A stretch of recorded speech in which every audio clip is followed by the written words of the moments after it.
beautiful country of Uruguay and the seaside city of Punta del Este is the backdrop for another LAPT event that should prove as exciting as those that have come before. And this event has the biggest prize pool in Latin American poker history. 327 of the world's best poker players showed up to battle it out for the over $1.1 million up for grabs. Now just 64 players remain, but only 36 will make the money. It's time to find out who's going to earn a piece of the prize and who's going home empty-handed. Welcome to beautiful Punta del Este, Uruguay, and Mantra Resort Spa Casino. A star-studded field turned out for the LAPT in Uruguay, including our own Greg Raymer, as well as fan favorite Umberto Brenes. Vincenzo Gianelli, who finished second at the LAPT in Chile, and the champion of that event, Fabian Ortiz of Argentina, were also here.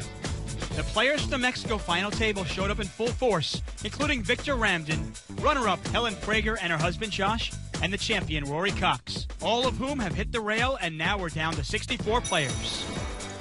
I'm David Tuckman alongside 2004 World Series of Poker champion, none other than the Fossilman himself, Greg Raymer.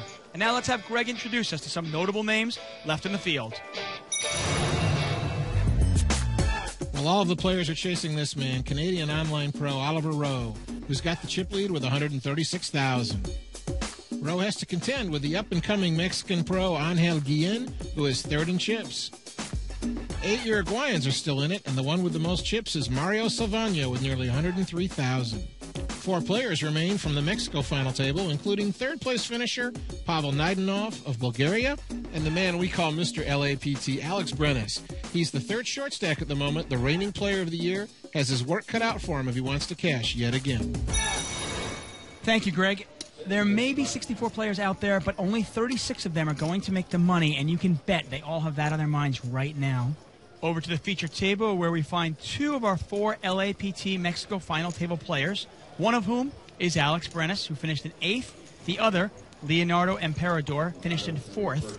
Action is over to Leonardo. He looks at the king, deuce of diamonds, tosses it in the muck. Blinds are 1,000 and 2,000 with a 200 chip ante. Remember, blinds are forced bets to induce action. João Faras taking a look at his cards. King, queen offsuit. The Brazilian is going to raise it up to 5,000. Yeah, it's pretty standard raise and a good hand to do it with. Action over to another Brazilian. That's Magno Aragao, who has a couple of red 9s. I like this hand even better than King Queen. Aragao owns an aluminum company, and he's also a rally race car driver. Ooh, that's too fast for me. Well, not too fast for me.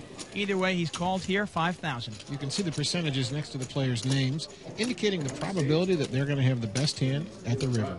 Alex Brenes looks down at the suited Jack 4 clubs. No, he's never going to play that. No way.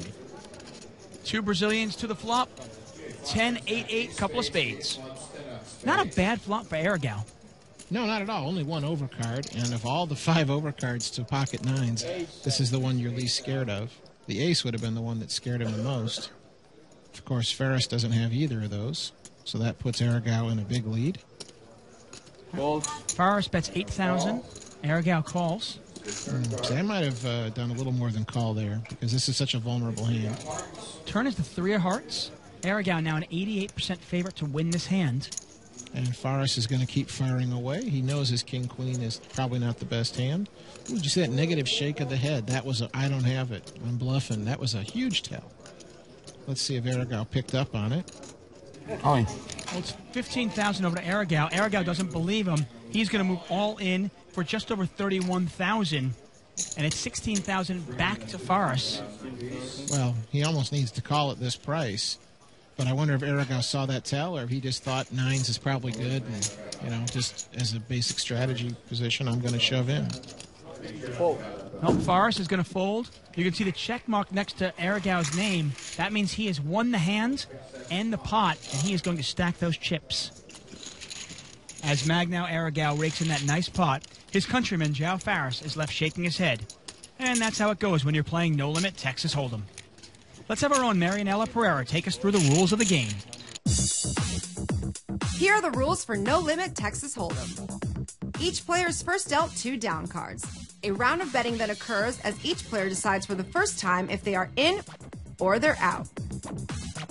Then come the 5 community cards. First the flop, then the turn, and finally the river, with a round of betting after each.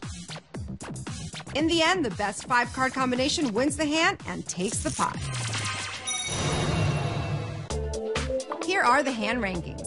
Of course, the big granddaddy of them all, the royal flush. You can't lose with that hand. Followed by the straight flush. 4 of a kind, full house, and a flush. Next up, a straight, 3 of a kind, 2 pair, and finally, 1 pair. But if you don't even have a pair, the highest card in the hand wins. Thank you, Marianella. Tension is already high as Magno Aragao continues to stack his newfound chips. Today's all about making the money, but ultimately, all the players want to reach the final table as well. Both Leonardo Emperador of Venezuela and Alex Brenes of Costa Rica were at the LAPT Mexico final table. While out in the field, Bolivar Palacios, another Mexico final table player, is in a hand. He was the first Panamanian to make an LAPT final table. And I'm sure in this event he'd like to be the first Panamanian to make 2 LAPT final tables.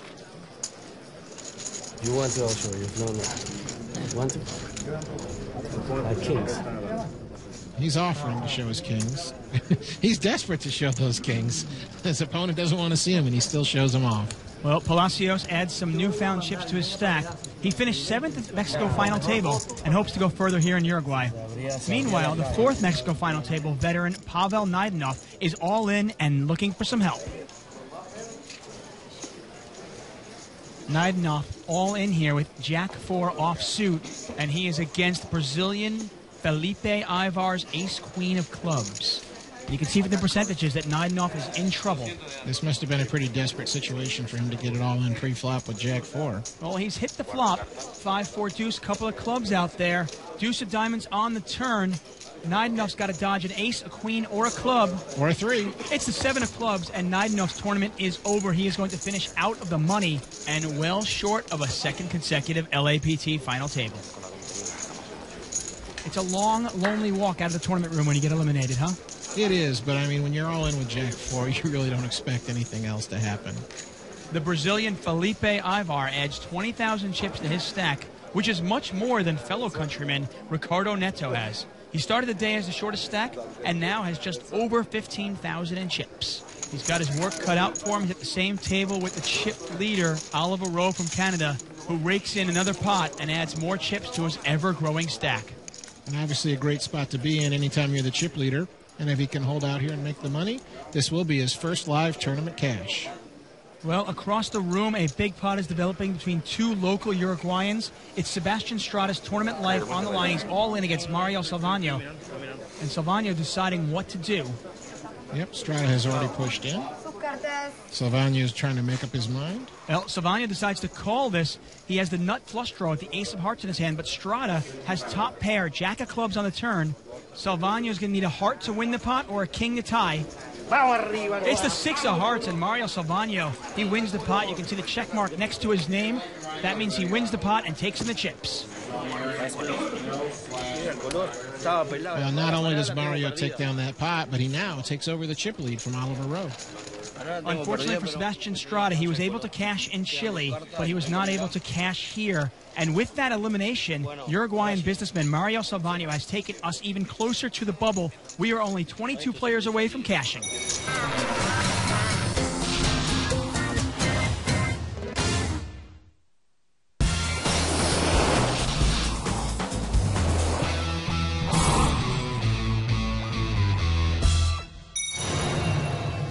Welcome back inside Montreux Resort Spa Casino, where just 58 players remain, all hoping to make it to the top 36. At the feature table sits the player with the most experience cashing on the LAPT, Alex Brenes, who finished in 8th place at the Mexico final table, and his final table mate, Leonardo Emperador, who finished in 4th. Action on João Fares. He's not going to play the hand. Jose Rosenkrantz going to pass as well. Aragao not going to play, and Bertocci out of the hand as well. Action folds around to Alex Brenes. Stares at a 10-9. Now he's short stacked. The blinds are 1,000, 2,000. All in. And he's all in. This is where he's going to make his stand, and his tournament life is on the line. This is a guy who's made 3 final tables out of 6 LAPT events, and he's putting it all on the line right here. Well, and that's fine. He has less than 10 big blinds. If he's going to play the hand, he needs to shove in. And this isn't a bad hand to do it with. It's not like it's a premium hand, but it's still going to get everyone to fold pretty often. If they don't fold, he's probably got 2 live cards. Well, action over to the big blind. That's Hernan Reyes. 18,800. And Reyes has got a 10-8. This is one spot where Rennes wants to get called. Well, yeah, he's got this hand totally dominated, but he doesn't want to get called by anything. He's just thinking, please, everyone, fold. If you do call, I have to hope to get lucky. Well, Reyes is going to fold the hand, and Brennis is going to win the pot. Not sure what Reyes was even thinking about there. Why hesitate? 10-8 offsuit? You know you're folding. Tension is high in the room as the short stacks are trying to hold on until the money, while others try to position themselves to try and get deep into the tournament. Mexican pro Angel Guillen is among the latter. He started the day 3rd in chips and now has put out a raise. Well, it looks like everyone is going to fold, and Guillen will take down the pot. Angel has had online success and is hoping to make his mark in this live tournament. Well, another player hoping to break out in the poker world is Bolivar Palacios, who is deciding whether or not to call Uruguayan Flavio Arrieta's all-in. And it's 24,500 back to Palacios if he wants to call, and it looks like he is indeed calling this. Pot is nearly 75,000. Let's see what the players have. Arrieta's got pocket 5s, Palacios pocket 10s, and it's Arrieta's tournament life on the line. Not sure why Palacios didn't call a little quicker there. I mean, pocket 10s is a pretty big hand, especially getting 2-1 on the call. Well, here's the flop, 7-4-4, a couple of diamonds out there. Palacios has a bigger diamond in his hand, so running diamonds will do no good. Arrieta needs a 5 and only a 5. Still needs a 5. The flush draw is meaningless. 6 of hearts on the river, and that's going to do it. Palacios is pumped up. The check mark next to his name. He is going to win the pot, and Arrieta is headed toward the exit. Palacios, a final tableist at the Mexico LAPT, has to be considered a force in this tournament. The